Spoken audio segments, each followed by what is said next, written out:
What's up, guys? So cover two man continues to be one of my most common questions in both Discord and on Twitter.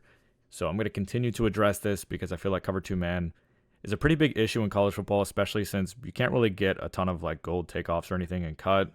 And takeoff is really the best way of countering cover two man.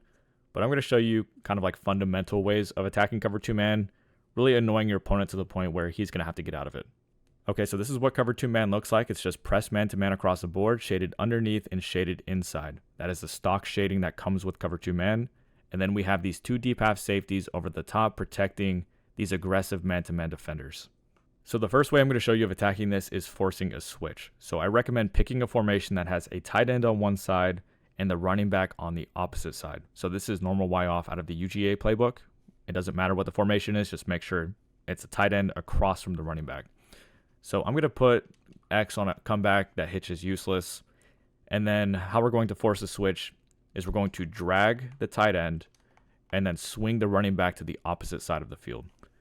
So go ahead and look at who has who. It's this linebacker man to the running back. It's this slot cornerback man to the tight end. But when we run this action, you're going to see that we force the switch.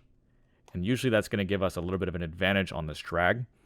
And that's going to remain true even if they have it flipped. So it's, let's say they have their formation flipped and they have this linebacker on the running back. You're going to see they are going to switch the exact same way. So watch the linebacker on the left. He handles the tight end. We run right by him with this drag. Another fundamental way of attacking cover two man is just using two drags, which is known as a mesh concept. It doesn't really matter what play you do it out of. I do recommend compression just because it's going to be a little bit more traffic and causing some guys to get a little bit more open. But if you just look at this, you know, the two drags, one of them is going to get open usually. I'll run it a couple times. And it's usually because it's shade underneath, plus there's just a lot of action going on over the middle of the field. So one guy is usually going to get bumped open just like this. And this is a really reliable way of attacking cover two man. The next method of attacking cover two man is going to be utilizing cheat motion.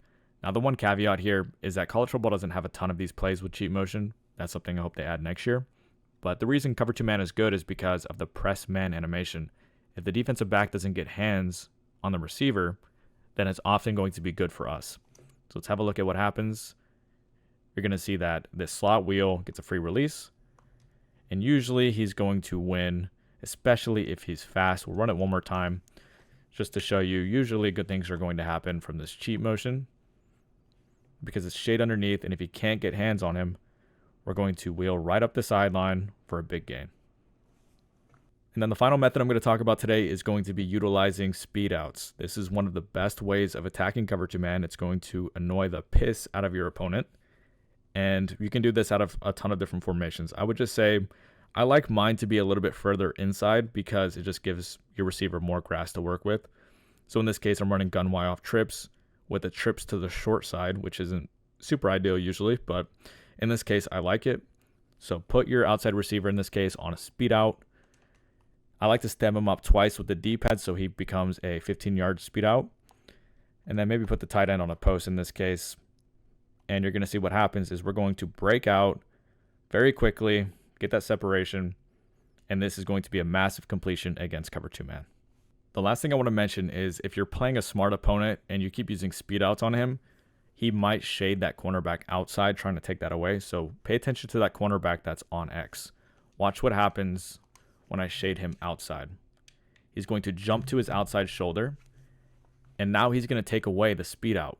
So we have to counter that leverage with something else. So look what happens here. He takes away the speed out, and we just have to be aware of this. Just pay attention again to that cornerback that's over him. When he shades outside, I'll go ahead and zoom out so you can see that. He jumps to the outside shoulder, and as soon as you see that, you're going to have anything breaking inwards. So we can maybe take advantage of that with something else. Maybe run a route combination like this. And now we're going to have a drag across the middle of the field because he's playing outside leverage. So all of these methods are reliable at attacking cover two man, and you can do this out of pretty much any playbook. So hopefully this helps you guys out. Drop a like if it did. And then make sure to follow me because I post tips helping you get better at both College Football 25 and Madden 25.